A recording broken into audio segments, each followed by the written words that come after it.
45 సంవత్సరాలు బతకడానికి వీలు లేదా? ఇప్పుడు నీకు వయసు ఎంత ఉంది? నీకు 50 సంవత్సరాలు వచ్చేసింది. యువతకి నువ్వు ఇచ్చే సందేశం ఇదేనా? అంటే యువకుల్ని గంజాయి కొట్టి మందు కొట్టి బైకులు నడిపి ఆళ్ళ గుద్దేసి చంపేసేసేయమని చెప్తావా? యువతని మంచి మార్గంలో నడిపించే మార్గం లేదు నీ దగ్గర. కనీసం స్క్రిప్ట్ చూసి చదవటం కూడా రావట్లేదు మనిషికి. ఏం మాట్లాడతాడో తెలియదు, పుట్టుక చావాకి అసలు విలువ తెలియదు, మంచికి చెడుకి మధ్య జ్ఞానం లేదు, ఏది పడితే అది మాట్లాడుతూ ఉంటాడు. అర్జెంట్ గా ఆ స్క్రిప్ట్ రాసేది ఎవరో వాళ్ళు మార్పించాలండి. ఆ స్క్రిప్ట్ ఎవరైతే ఇస్తున్నాడో వాళ్ళని తీసి పక్కన పెడితే జగన్మోహన్ రెడ్డి కొంచెం ఆ 11 సీట్ల 12, 13 వచ్చేదానికి అవకాశం ఉంటుంది. యాక్సిడెంట్ చేసి ఒకరి చావుకి కారణమయ్యి వాళ్ళ కుటుంబాలకు ఉన్న ఆధారం కోల్పోయి వాళ్ళు గద్దెలు పెడుతుంటే చంద్రబాబు నాయుడు అక్రమ వచ్చేయించాడు, చంద్రబాబు నాయుడు కాంప్రమైజ్ చేయాలి, చంద్రబాబు నాయుడు ఇచ్చేయాలి మాట్లాడుతున్నావే. నువ్వు అసలు ఒక రాజకీయ నాయకులు లక్షణాలు వేరే ఎలా ఉంటాయి? దొంగల పార్టీ లేరు నువ్వు ఏంటి? నువ్వు వచ్చిందే అంతగా ఎక్కడ పడితే అక్కడ దోచుకుని వచ్చావు. అలా వైసీపీ మాజీ మంత్రి సిదిరి అప్పలరాజు కొడుకు బైక్ పై అతి వేగంతో వెళ్లి ఒక వ్యక్తి గుద్ది చంపేసి వెళ్ళిపోయాడు. పైగా సిదిరి అప్పలరాజు చనిపోయిన అతని భార్య చేతులు ₹1,00,000 చేతిలో పెట్టి మా ఇంట్లో పనికి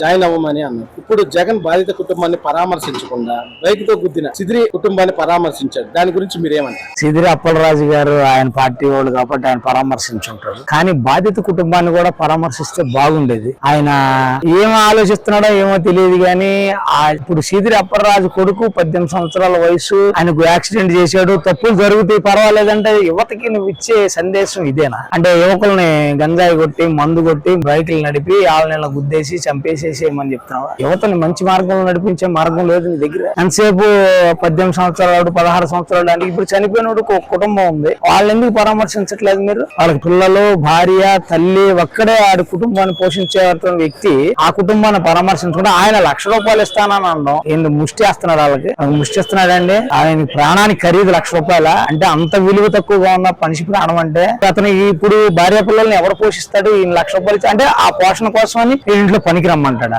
అహంకారం అండి. అలా బిరుసుతనం అంత ఉంటే వైసీపీలో నాయకులకి అందరికి ఇదే ఉందనుకుంటా. తల బిరుసు తగ్గించుకుంటే కొంచెం బాగుంటది. అంటే సార్ పరామర్శించి జగన్ ఇంకో మాట కూడా అన్నారు, ముతుడు 45 నుంచి 50 ఏళ్ళు ఉంటాయి, పెద్ద ఆయన ఎంతకాలం ఉంటాడు, గుద్దిన సిదిరి అప్పలరాజు కొడుకు కుర్రాడు అతను అరెస్ట్ చేయడం ఏంటని మాట్లాడారు. సిదిరి అప్పలరాజు గారికి కూడా సుమారుగా అంతే వయసు ఉంటదిగా. ఎదుటోడు కుటుంబానికి నష్టం జరిగితే నువ్వు నా ఇంట్లో పని చేయి, నా ఇంట్లో పని మనిషిగా ఉండంటాడా? ఆయన ఏం మాట్లాడుతున్నాడు? మాట్లాడుతుంది సార్, మొన్న మీడియాతో మాట్లాడుతూ 45 నుంచి 55 సంవత్సరాలు వ్యక్తి కుర్రోడు, చిన్న కుర్రోడు అది ఇదని జగన్మోహన్ రెడ్డి మాట్లాడుతున్నాడు. 45 సంవత్సరాలు బతకడానికి వీలు లేదా? ఇప్పుడు నీకు వయసు ఎంత ఉంది? నీకు 50 సంవత్సరాలు వచ్చేసింది. అంటే జగన్మోహన్ రెడ్డి కాంప్రమైజ్ చేయాల్సింది పోయి ఏంటి 80 ఏళ్ళు వచ్చాయి చంద్రబాబు నాయుడు గారికి పనులు అంటున్నారు. దీని గురించి మీరేమంటారు? ఇప్పుడు చట్టం రూల్స్ అనే ఎందుకు పెట్టుకున్నారండి?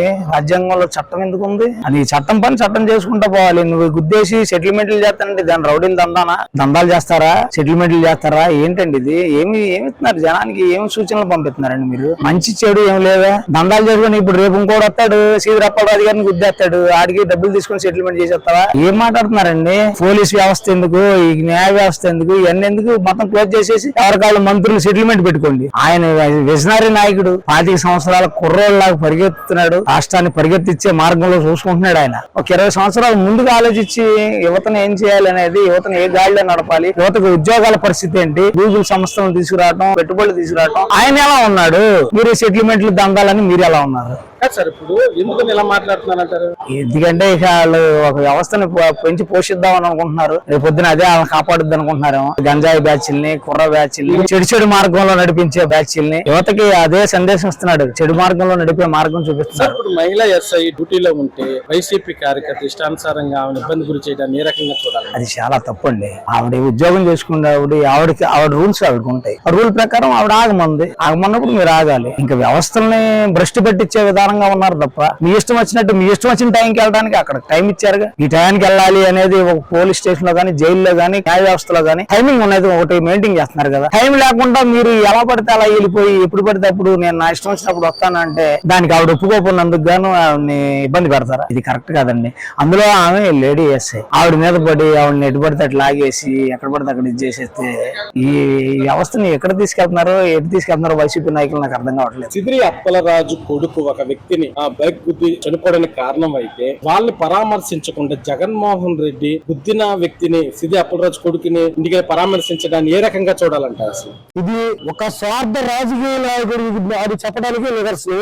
ఏ వ్యక్తి సరే ఒక రాజకీయ పదవిలో ఉండి ఒక మాజీ ముఖ్యమంత్రిగా పనిచేసి ఎవరైతే బాధితులు ఉన్నాడో, ఎవరైతే తన కుటుంబానికి ఆధారమైన ఒక పెద్దను కోల్పోయారో ముందుగా వాళ్ళ ఇంటికి వెళ్లి పరామర్శించాల్సింది పోయి కనీసమైన ఇంటికి ఆలోచన లేకుండా ఎవరైతే బలితో గుద్ది చంపేశారో వాళ్ళ పరామర్శించడానికి ములాఖాతాడు కదా, అప్పుడే మీకున్న ఔన్నత్యం ఏంటో జనాలకు అర్థమైపోయింది, మీకున్న నీచ బుద్ధి ఏంటో జనాలకు అర్థమైపోయింది. అంటే ఇప్పుడు ఆయన మాట్లాడుతున్నాను ఇంకో 45 సంవత్సరాల వ్యక్తి 50 సంవత్సరాలు వ్యక్తి చనిపోయాడు, అతను కుర్రోడు అది ఇదని మాట్లాడతారు. దాని మీద మీరేమంటారు? ఇప్పుడు ఇక్కడ చావుకి పుట్టుకి వయసుతో పని లేదు. ఈ చావు అనేది అతను పెద్ద వయసు చిన్న వయసు కాదు. చిన్న వయసు కుర్రోడు గుద్దాడు, పెద్ద వయసు పోయాడు అని చెప్తున్నావు. 45 సంవత్సరాలు అంటే అది పెద్ద వయసు ఎలా అంటున్నావు? ఏ రకంగా అంటున్నావు నువ్వు? అసలుకి నువ్వు చిన్నప్పుడు స్కూల్లో చదువుకున్నావా?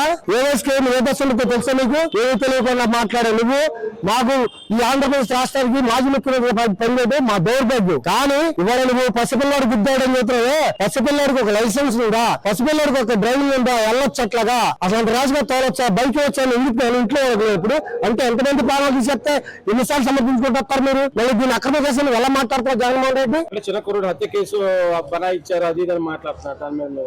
దీనిలో ఎవరో భరోసా ఉండదు. భారత రాజ్యాంగం ప్రకారం ఒక చట్టం ఉంది, లా అండ్ ఆర్డర్ ఉంది. అలాగే దాని ప్రకారం వాళ్ళు చర్యలు తీసుకుంటారు, వాళ్ళు అలాగే అరెస్టులు చేస్తారు, వాళ్ళ పని వాళ్ళు చేసుకుంటూ పోతారు. దీన్ని ప్రభుత్వం మీద భరోసా చల్లి ఇంకా నువ్వేదో పావుకుని ఇంకా లేనిపోయిన అబద్ధాలు చెప్పిన అబద్ధాలు 10 సార్లు చెప్పి నువ్వు జనాలు నమ్మించే ప్రయత్నం ఎంత చేసినా కూడా ఇటువంటి కళ్ళబల్లి కబుర్లు ఇటువంటి నీచ రాజకీయాలకి తయారు నువ్వు ఎంత లోకెళ్తావో అంత భూస్థాపన పార్టీ. చిన్న కుర్రోడిని కాంప్రమైజ్ చేయాల్సింది పోయి చంద్రబాబు నాయుడు 80 ఏళ్ళు వచ్చినాయి కానీ వీళ్ళని అరెస్ట్ చేయడం ఏంటి అది ఇదని జగన్మోహన్ రెడ్డి మాట్లాడు. దాని మీద మీరేమంటారు? ఇప్పుడు యాక్సిడెంట్ చేసి ఒకరి చావుకి కారణమయ్యి వాళ్ళ కుటుంబానికి ఉన్న ఆధారం కోల్పోయి వాళ్ళు గద్దెలు పెడుతుంటే చంద్రబాబు నాయుడు అక్రమ వచ్చేయించాడు, చంద్రబాబు నాయుడు కాంప్రమైజ్ చేయాలి, చంద్రబాబు నాయుడు ఇచ్చేయాలి మాట్లాడుతున్నావు.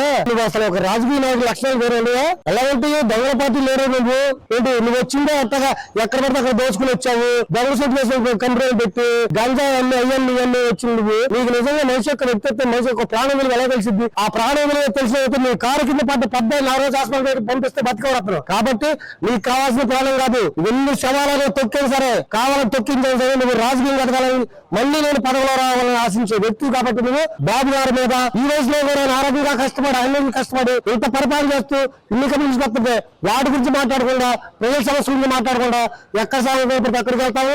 ఇవాళ సిది అప్పలరాజు అనే వ్యక్తి మీ మాజీ మంత్రి, మీ ఎమ్మెల్యే, మీ కలవటాకని ములాఖాతని వంకుతో బయటకు వచ్చి ఇవాళ జనాలు పోగేసి మీ రౌడీ మోకలు గోండా మోకలు పోగేసి ఇవాళ అరాజకం చేసి సృష్టించి దాన్ని ప్రభుత్వం చూసి నువ్వు ఎంత నీచ రాజకీయం పడ్డావో జనాలకు అర్థమవుతుంది. సిది అప్పలరాజు రోడ్ యాక్సిడెంట్ చేసేసి ఒక వాళ్ళ కొడుకు చనిపోవడానికి కారణం అయితే అతను జైలుకి వెళ్ళి పరామర్శించడాన్ని ఏ రకంగా చూడాలి? చనిపోయిన అతన్ని పరామర్శించకుండా చంపిన అతన్ని వెళ్ళి పరామర్శించడం ఏ రకంగా చూడాలంటారు? అది రాష్ట్ర ప్రజలు చేసుకున్న దౌర్భాగ్యం అండి. అలాంటి వ్యక్తి ఉండడం అంటే అందరూ అంటూ ఉంటారు ఇలాంటి ప్రతిపక్ష నాయకుడు దొరకటం ఆంధ్ర రాష్ట్ర ప్రజల దురదృష్టం అంటారు కదా, అది దురదృష్టం కాదు. అలాంటి వ్యక్తి ఉండటం కూటమి ప్రభుత్వానికి చంద్రబాబు నాయుడు అంటానికి చాలా ప్లస్ అండి. సరే, సిది అప్పలరాజు అంటే మినిస్ట్రీగా చేశాడు, మీ కేబినెట్ లో పనిచేస్తాడు కాబట్టి వెళ్ళడం పరామర్శించడం తప్పలేదు. కానీ వీళ్ళ పరిస్థితి ఏంటండి? ఒక బీసీ అండి 45 సంవత్సరాల ఒక వ్యక్తి చచ్చిపోతే కనీసం సింపటైజేషన్ ఏమైనా చూపించావా? కనీసం పరామర్శించక్కర్లేదు, ఖండించావా? ఇలాంటి వ్యక్తులు మనకు అవసరం అండి. చాలా దారుణమైనటువంటి కనీసం స్క్రిప్ట్ చూసి చదవటం కూడా రావట్లేదు మనిషికి. ఏం మాట్లాడతాడో తెలియదు, పుట్టుక చావాకి అసలు విలువ తెలియదు, మంచికి చెడుకి మధ్య జ్ఞానం లేదు,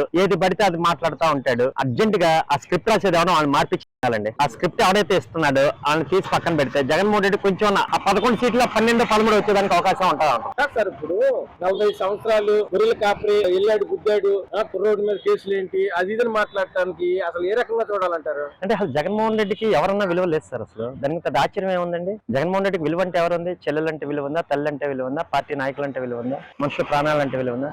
ఎక్కడ శవం లెగుస్తుందా? ఎక్కడికి వెళ్దామా? జాగారం చేద్దామా? నిన్న శ్రీకాకుళం ఏదో పెద్ద దండయాత్రలాగా వెళ్ళాడు. అక్కడ ఒక ఎస్ఎం లేడీ ఉన్నారు, ఆవిడ మీద కూడా అటాక్ చేశారు.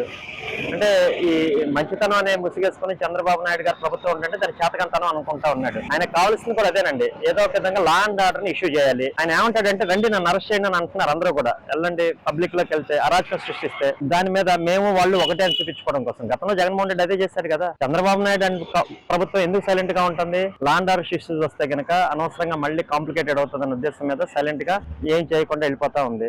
సో దానికి ఆయన పబ్లిక్ లోకి వచ్చేసి ఇష్టం వచ్చినట్టు అంటే జగన్మోహన్ రెడ్డి గురించి మాట్లాడడం కూడా అనవసరం అనిపిస్తుంది. అనవసరంగా ఆయన హీరోయిజం ని మన క్రెడిబిలిటీని ఆపాదిస్తా ఉన్నాము.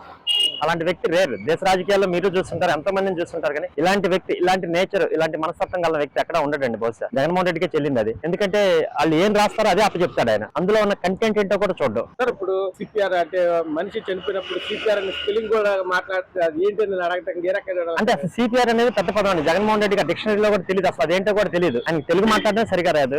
అంటే అంటే జనాల యొక్క దురదృష్టం అదండి. ఇంకా ఆలోచించుకోవాల్సింది ఏంటంటే జగన్ వెనకాల పిచ్చి జనాలాగా వెళ్తా ఉన్నారు చూసారా, గొర్రెల్లాగా. వాళ్ళు అనుకోవాలి అసలు మనం ఎట్టి వెళ్తున్నామో ఏంటి, జగన్మోహన్ రెడ్డిని మనం ఎందుకు నమ్ముతున్నాము, ఆయన వెనకాల మనం ఎందుకు తిరుగుతున్నాము, భవిష్యత్తు ఏంటి. ఒక పక్కన స్టేట్ గవర్నమెంట్ పోలవరం అని, రాజధాని అని, అద్భుతంగా భోగాపురం ఎయిర్పోర్ట్ అని అన్ని మాట్లాడుతూ అంత హ్యూజ్ గా చేస్తా ఉంటుంటే నువ్వు వచ్చేసి ఇట్లా మాట్లాడుతూ ఉంటుంటే జగన్మోహన్ రెడ్డిని ఎవరితో పోల్చినా వాళ్ళని తప్పు చేసినట్టేనండి. ఆయన నాలెడ్జ్ కి ఏం తెలుసని, జగన్మోహన్ రెడ్డికి ఏం తెలుసు చెప్పండి, ఏం తెలుసని మాట్లాడడం తెలుసా? రాజకీయం ఎందుకు లేండి, ఎన్ని మాట్లాడినా తప్పేనండి.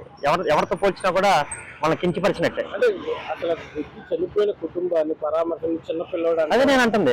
కనీసం వాళ్ళని సంఘీభావంగా కూడా ఖండించకుండా, అంటే మరి చచ్చిపోయిన వాళ్ళని వదిలేసి బతుకున్న వాళ్ళు పరామర్శిస్తున్నాడు. ఓకే, అదొకటి. రెండోది, నువ్వు 45 సంవత్సరాలు తీసేస్తున్నావే, మన 45 సంవత్సరాలు నీ వయసు అయిపోయింది కదా, నువ్వు అనిపెట్టాగా. చంద్రబాబు నాయుడు 75 సంవత్సరాల వయసు అయిపోయింది అని అంటాడు. అంటే అది ఒక పరిపక్వత లేని, మెచ్యూరిటీ లేని మనిషి అండి. మానసిక వికలాంగుడు, దానికి ట్రీట్మెంట్ లేదు. ఇప్పుడు మనం బాధపడాల్సింది జగన్మోహన్ రెడ్డి గురించి కాదండి. జగన్మోహన్ రెడ్డి వెనకాల తిరుగుతున్నారు చూసారా 100 మాదికలో, మా జై జగన్ అన్న, మా జై జగన్ అని. వాళ్ళు ఆలోచించుకోవాలా. శ్రీకాకుళం పోయారు. శ్రీకాకుళంలో ఈ రోజు ఉత్తరాంధ్రలో, విశాఖపట్నంలో కొన్ని వేల కోట్ల ప్రాజెక్టులు ల్యాండ్ అయి ఉన్నాయండి. అందరికీ తెలుసు ఆ విషయం. నెక్స్ట్ యువతకు ఉద్యోగ ఉపాధి అవకాశాలు వస్తున్నాయి. అవన్నీ మానేసి మీరు ఆయన వెనకాల తిరిగితే ఏం చేస్తారండి రేపొద్దున? నాకు తెలిసి జగన్మోహన్ రెడ్డి ఓటేయడానికి వెళ్తే ప్రతి ఒక్కరికి వణుకుద్దండి చెయ్యి. ఇంకా చాలా టైం ఉంది, అప్పుడు మాట్లాడదామా. జగన్మోహన్ రెడ్డిని ఎవరు నమ్మే పరిస్థితి లేదండి.